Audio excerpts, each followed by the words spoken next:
لے جا اپنی یہ دولت اور نکل جا میری نظر کے سامنے سے۔ اللہ کی قسم آج کے بعد اس دہلیز پر قدم مت رکھنا۔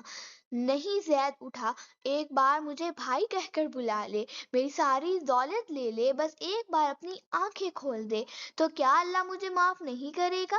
کیا آپ جانتے ہیں شب بارات وہ رات ہے جب عرش پر وہ قلم چلتی ہے جو فیصلہ کرتی ہے کہ کس کا نام زندہ لوگوں کی فہرست سے کٹ کر مردہ لوگوں کی فہرست میں ڈال دیا جائے گا۔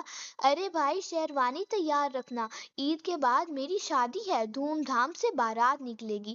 لیکن انسان نہیں جانتا کہ ساتویں آسمان پر سدرۃ المنتہا سے ایک پتا گر چکا ہے جس پر اس کا نام لکھا ہے۔ اے اللہ، حکم کی تعمیل ہوگی، اس سال یہ روح میرے سپرد کی جائے گی۔ افسوس کہ اس کا کفن دکان پر آ چکا ہوتا ہے اور پہننے والا ابھی بھی غفلت کی نیند سو رہا ہوتا ہے۔ لوگ کہتے ہیں یہ رات حلوے اور پٹاخوں کی ہے، لیکن کیا واقعی آج میری موت کا فیصلہ ہونے والا ہے؟ جی ہاں، آج کی رات آپ کی عمر، آپ کا رزق، آپ کی بیماری اور آپ کی موت، سب کا بجٹ فائنل کر دیا جائے گا۔ تو کیا میرا نام اس فہرست میں ہے؟ جو اگلے سال یہ چاند دیکھ پائیں گے۔ آج ہم ان 3 رجسٹروں کا راز کھولیں گے جو شب بارات کو کھولے جاتے ہیں، اور جانیں گے کہ وہ کون سے 2 بد نصیب لوگ ہیں جنہیں آج عام معافی کی رات بھی معافی نہیں ملے گی۔ یہ داستان ہے اس رات کی جب قسمت کے فیصلے زمین پر اترتے ہیں۔ یہ بات ہے شب بارات کی۔ السلام علیکم ورحمۃ اللہ وبرکاتہ۔ اس سے پہلے کہ ہم مدینہ کی گلیوں میں چلیں، پہلے اس رات کی حقیقت کو سمجھنا ہوگا۔ ہم اسے شب بارات کہتے ہیں۔ شب فارسی لفظ ہے جس کا مطلب ہے رات، اور بارات عربی لفظ ہے جس کا مطلب ہے بڑی ہونا۔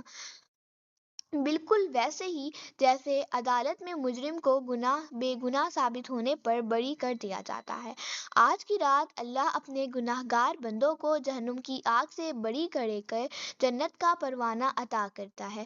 حدیثوں میں اسے کہا گیا ہے لیلۃ النصف من شعبان، یعنی شعبان کی 15ویں رات۔ تفسیری کتابوں میں اسے لیلۃ المبارک اور لیلۃ الشق کہا جاتا ہے۔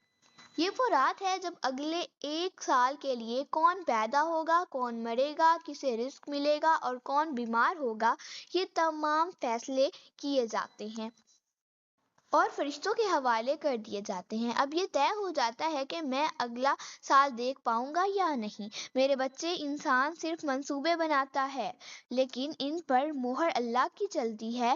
اپنی ڈائری بند کر دو زید، کیونکہ آسمان پر فیصلے کی گھڑی آ چکی ہے اور آخری مہر آج رات ہی لگنے والی ہے۔ یہ واقعہ ام المومنین حضرت عائشہ رضی اللہ عنہا بیان کرتی ہیں۔